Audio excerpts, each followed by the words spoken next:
Okay, it's the 8th of February. A few minutes late here trying to get this on. Um, this is going to be a storm that means a difference of 50 to 75 miles to who gets what. And I'll show you what I mean by that. I'm going to show you the GFS model because I kind of like that one right now. And as you can see, the low down here will be here uh, early Sunday night into Monday morning.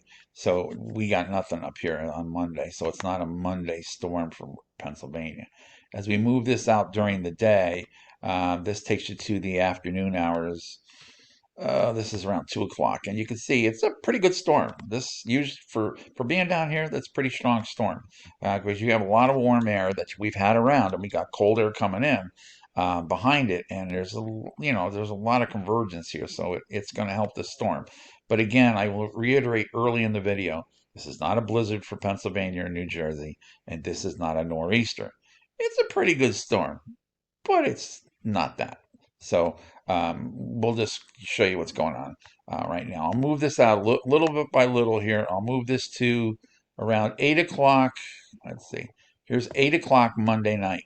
Low is still down here this is Tennessee down here, and it's moving north. Now it's going to get up here and it's got to transfer. Remember, if you watch my video I posted a couple days ago, I showed you that it would be off the coast here, and it needs to transfer before the low gets close to Pennsylvania or it doesn't work for us. Well, right now it looks like it's going to do what I thought. It's going to transfer.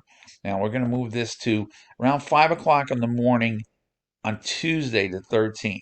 And here we are out here. And it's just a very expansive low pressure system. And then this is going to transfer. There it goes. And it transfers off by the GFS. It shows it transferring off down here, off the Maryland coast down here. And that's not bad. If it would do that, I think a lot of more snow for more people in Pennsylvania. And then it goes off the coast. And as it does this, there's going to be some rain, but it's going to quickly change over to snow. This is around 1, 2 o'clock in the afternoon on Tuesday, and it'll be changing. And we'll go through the changeover in a couple seconds here. And then it goes off the coast. And so that's what you have going on for the storm. So that's what that has. Now, the Euro model shows it a little bit different. It kind of shows it, see, that was down here. Now it shows it about 50 to 75 miles or so north. Okay, so that means a big difference for Pennsylvania and New Jersey. But it does still transfer the energy off. But as you can see, when it transfers the energy, it's a little further north. It's up by the Maryland-Delaware border here instead of down here. And that little bit of difference means a difference in who in PA gets hit pretty decently. It also means a lot for New Jersey. But eventually it does the same thing. It goes off the coast and then it heads out, and cold air does come in with both models. It will come in and change a lot of the people that are getting rain over the snow. Okay, so now a big question. How much? Putting numbers on this right now is just, I'm showing it to you to give you an idea. This is not my forecasted numbers, but I'm showing you the difference, and I'll show you which one I favor. But again, still, when it's between 50 and 75 miles, that's a big difference. Okay, now this is model one. This is your Euro model. It takes the storm further north, about 50 to 75 miles. And if you go by the Euro model, it's more of a Pocono, north of 80, up into New York kind of storm. So that's if it goes there. And if it goes by the GFS model, which shows you 50 to 75 miles further south, you can see why this would be the favorite model for a lot of people in Pennsylvania, especially from Wilmington, I-95 north to New York City. It would be their biggest snow this year. It would literally double their totals. And then it'd be a pretty good storm throughout a lot of PA.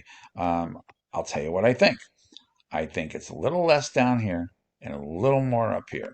Okay? I think maybe instead of Wilmington maybe getting 7 inches or so, they would get, like 4 to 6.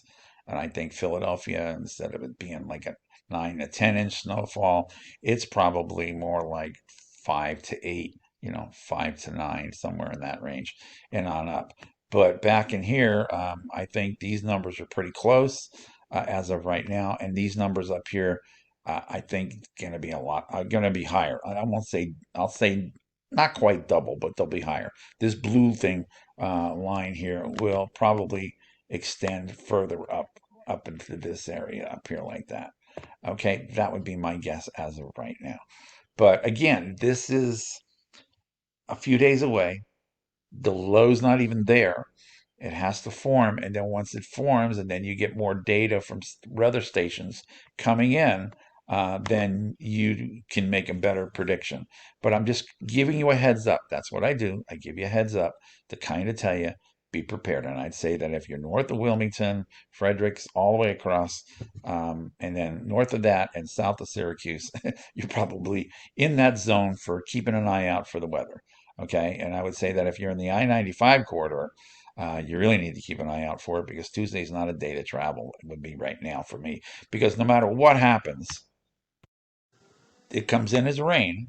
This is early morning on Tuesday the 13th, and then you can see it. As soon as the low transfers, boom, it changes over to snow, and then based on this model, it snows all the way down to the coast.